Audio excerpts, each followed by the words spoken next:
Well, hello. It is day 65 of Drop 'em 78 with Justice from Dame Fortune's Wheel Tarot. She is one of four cardinal virtues, three of which are included in the TDM: Justice, Fortitude, and Temperance, the fourth being Prudence, who is included in other tarot decks. The four cardinal virtues are often attributed to Plato, who believed in a primary world, which consisted of pure forms, which we would today call archetypes. He wrote about the four cardinal virtues as these primary forms or archetypes, but the concepts actually come from Persian culture, which I think is really interesting because we get our pips, suits, and courts from Persian culture as well.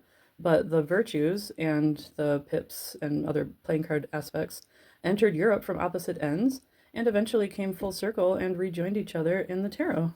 The Roman Stoic Cicero later considered the four cardinal virtues to be the four great cornerstones of all virtue. He defined virtue as a mental habit harmonious with reason and the natural order of things.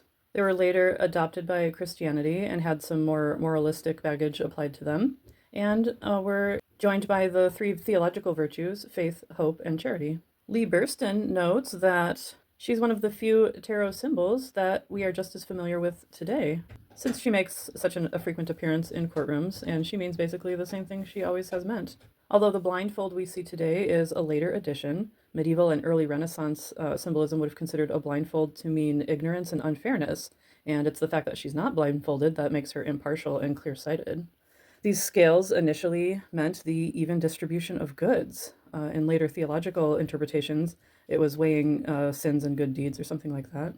And the earlier interpretation of the sword is the punishment of those who do crimes. Hewson's virtues are some of my very favorite cards in this deck. This one is based on the 15th century Estensi tarot from about 1470 and has some similarity, in symbolism at least, to the TDM Justice card.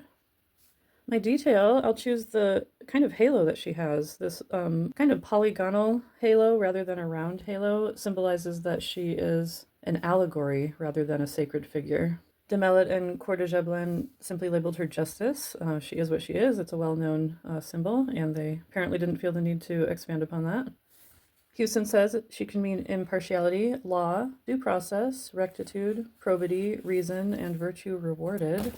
And reversed, she can mean bad laws, corruption, punishment, and injustice. He says this card can urge the querent to weigh the situation carefully. He says it can also warn of impending retribution or of reaping one's rewards. For my day, we had a pretty big news story in the US in which a perpetrator of gun violence was on the run, and he was found today. I know many folks are relieved about that. Well, thank you for joining me, and I'll see you again tomorrow.